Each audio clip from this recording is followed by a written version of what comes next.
As we just mentioned in the previous video, let's take a look at some different types of planning and savings concepts available to you compared to what we call internal savings. In interviewing financial professionals, you're looking for someone who could best fulfill your financial needs.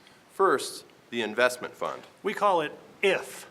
These salespeople say you could earn $6,000 in one of their accounts. To do so, you just have to deposit $80,000 into the account. Unfortunately, you'd have to pay capital gains tax on the growth, and you'd end up with a net earning of around $4,800. There may also be advisory fees and account fees based upon your account balances and the type of account it is, all of which go against that net rate of return even further. Now let's talk about option 2. Banks also want your business, so they introduce you to their bank savings programs, Which we call BS. The bank says it too could get you a $6,000 return. All you'd have to do is put $150,000 into their handy CD account. Hate to be a pessimist here, but of course you would have to pay taxes on your gains there also, leaving you with about $4,800. There may also be some fees charged annually to maintain this account, in addition to penalties if you want or need to withdraw some of that money before its maturity date. Okay, let's talk about option 3.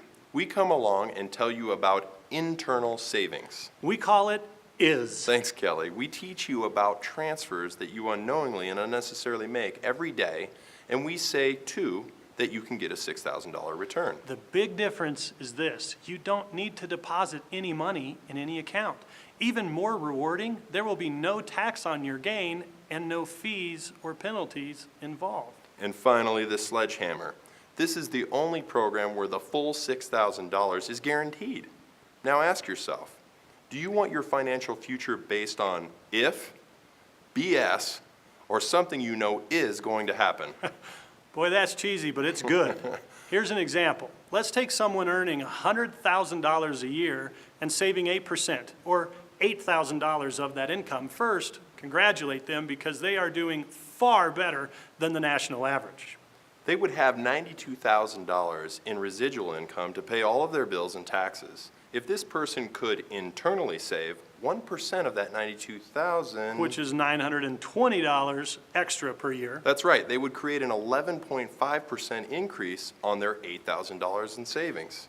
No fees, no penalties, and without spending one more dime out of their pocket. And with how much more risk? Absolutely none, because they simply became more efficient and eliminated $920 in transfers. So it begs the question, if you found $920 in transfers that before were going to another entity, but now you have use and control of it, would you save it? Look, it's not about your budget or spending less. It's about the efficiency of money. We'll be happy to discuss this with you in person, over the phone, or the computer. We'll even do it all for free, as many meetings as it takes. Make sure to watch our Who We Are video. That's what we give you. We just ask that in return, you will be willing to find those transfers and have the discussions. This is Financial Caffeine. I'm Jeff. And I'm Kelly, and we're your financial heroes.